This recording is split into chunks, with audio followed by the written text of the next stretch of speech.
आज की बात है, एक जंगल में एक मोर रहता था। उसी के पास एक और जंगल था जिसमें एक मोरनी रहा करती थी।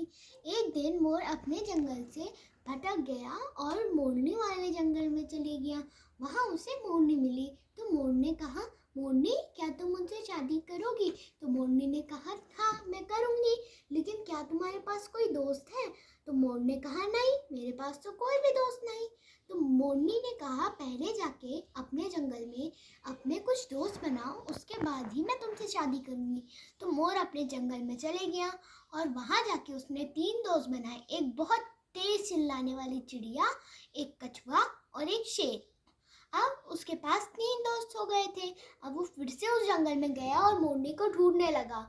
जैसे ही उसने मोरनी को ढूंढ लिया तो उसने मोरनी से कहा, मोरनी अब मेरे पास 3 दोस्त हो चुके हैं, अब तुम मुझसे शादी कर लो। तो मोरनी ने कहा, ठीक है। वो उनकी शादी हो गई।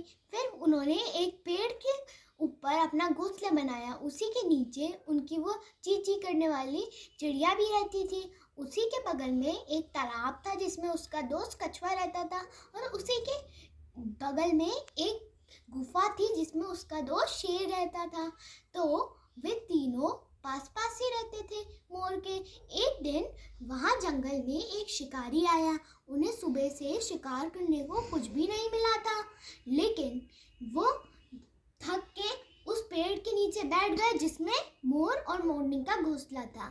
तो उन्होंने देखा ऊपर, तो उन्हें वहाँ मोर और मोरनी बैठे हुए दिखे।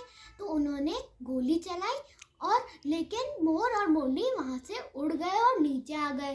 तभी उनके पेड़ के नीचे जो उनकी चींची करने वाली दोस्त चिड़िया रहती थी, उसने जोर से चींची चींची की। तो उसका कछुआ दोस्त और शेर दोस्त दोनों जाग गए। तो कछुए ने अपने पीछे भगाया उन शिकारियों को, और कछुआ तो दंदल की ओर चले गया। कछुआ तो दंदल से बाहर निकल गया, लेकिन शिकारी वहीं फंस गए। तभी वहाँ से शेर आया, और शेर दंदल के अंदर जाके उसने उन शिकारियों को कच्चा खा लिया और कहानी खत्म हो गई। तो मोरनी ने कहा कि अगर तुम्हारे पास दोस्त नहीं होते तो आज हम जिंदा नहीं होते। Thank you.